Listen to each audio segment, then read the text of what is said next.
Lawrence wrestler Colby Nadeau made history with a trip to Belfast on December 9th. The Bulldog notched his 100th career win. Nadeau said he's been able to craft his finesse style over the years from different coaches while he competes as an independent. He said his go-to is the slide-by move, adding that opponents know it's coming sometimes. Nadeau's years of dedication to the sport have led him here.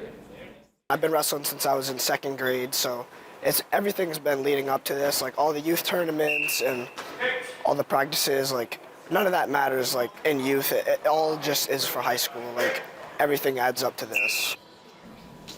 So Nadeau estimated that he's earned 40 to 50 pins. He still hopes to become the first state wrestling champion in Lawrence history and reach 150 wins after losing his freshman season to the COVID-19 pandemic.